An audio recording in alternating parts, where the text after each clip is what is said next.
Hello મિત્રો, આપણે આપણો જે સમાજ છે એ બહુ અંધવિશ્વાસ, પરંપરા, રૂઢિવાદી માન્યતા, સોચ એમાં ફસાયેલો છે. અને એના કારણે આપણી જે સોચ છે, સો કોલ્ડ પુરાની સોચ, એના કારણે જે આપણા ખોપરામાં જે બધું ભરેલું છે એના કારણે ભાજપ સરકાર યા મોટા મોટા રૂપિયાવાળા લોકો આપણો ફાયદો ઉઠાવે છે. એમને ખબર છે, બાબા સાહેબ આંબેડકરે એના ઉપર બહુ કામ કર્યું કે નાના માણસને ઉપર લઈ જવા માટે બહુ બધું કામ કર્યું. પણ આપણે તો મંદિરોમાં જવાવાળા માણસ, ભક્તિ કરવાવાળા માણસ, આપણે તો આખો દિવસ રામ રામ કરીને ચમત્કાર કરવાવાળા, ચમત્કાર ઉપર ભરોસો કરવાવાળા માણસ આપણે ક્યાં કામ કરીએ? આપણને ક્યાં કામ કરવું છે?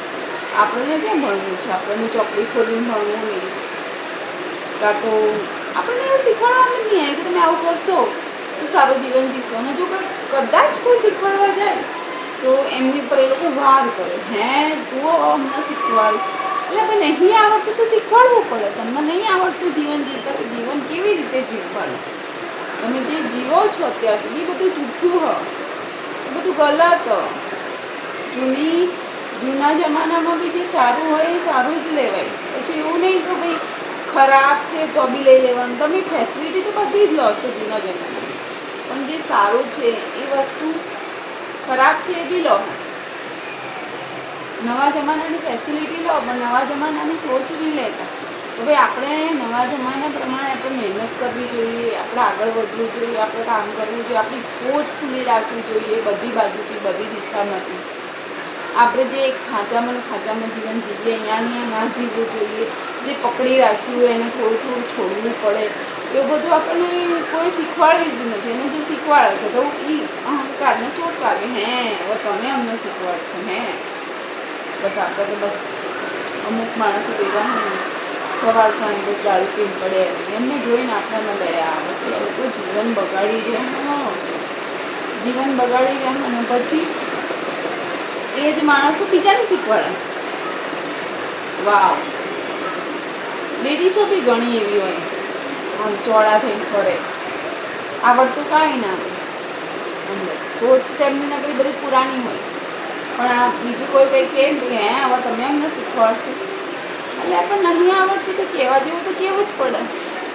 ભણેલું જે માણસ છે, જેની સોચ ખુલ્લી છે, જે તમને નથી આવડતું તે કહેવું જ પડે.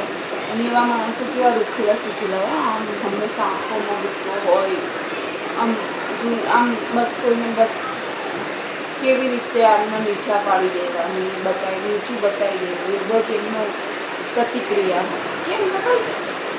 એમને જે અંદર જે છે ને, યાર અમે અમારું જીવન આવું જીવ્યા ને તમે લોકો આવી રીતે કેવી રીતે જીવી શકો, એવું અંદર એક રિવેન્જ હોય. એટલે બાબા સાહેબ આંબેડકરે બહુ કામ કર્યું આપણા માટે, આપણા લોકોને, આપણા સમાજને આગળ લઈ જવા માટે. પણ આપણે તો એવું કંઈ કરવું જ નહીં. આપણે મહેનત કરતો જોડાવો, આપણને ભણતા જોડાવો. આપણે બસ કોઈ થોડું નાનું પ્રલોભન આપે, નાની સ્કીમ આપે મોદી, એમાં બી 100% કંઈ હોતું નહીં. બધું ખાલી આપણને લલચાવીને આપણા વોટ લે, કાંઈ હોતું નથી. કોઈને કંઈ ખાસ મળતું નથી. બાય ચાન્સ કોઈને મળી ગયું એનો મતલબ એ એક જણને આપવા અને 100 જણના વોટ લે. એટલે થોડું બુદ્ધિથી વિચારવું પડે. એ તમે બાય ચાન્સ કે 10,000ની સ્કીમ એની કાઢી તો 10,000 માટે આપણે શું એને 5 વર્ષ આપી દેવાનું આપણી લાઈફમાં. આપણામાં જોડેથી કમાય છે.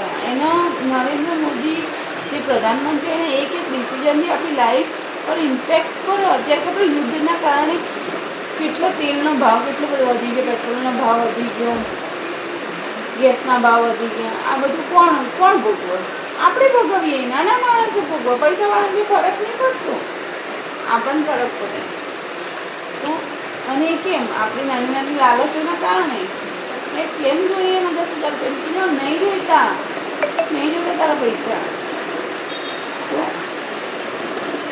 કહેવાનો મતલબ આપણા લોકોને થોડુંક ભણવું જોઈએ. બાબા સાહેબ આંબેડકરની બારામાં ચોપડે વાંચવું જોઈએ, સંવિધાનને વાંચવું જોઈએ, આગળ વધવું જોઈએ. અને જે છોકરાઓ જે કંઈક કરવા માંગે, આગળ જવા માંગે, એમને આગળ લઈ જવા જોઈએ. આપણે જ લઈ જવા જોઈએ. તો જ આપણા સમાજનું, આપણા દેશનું કલ્યાણ થશે. આજનો જે યુવા હોય, યુવા શક્તિ, એ જ આપણા દેશનું કલ્યાણ કરી શકશે. જય ભીમ. નમો બુદ્ધાય.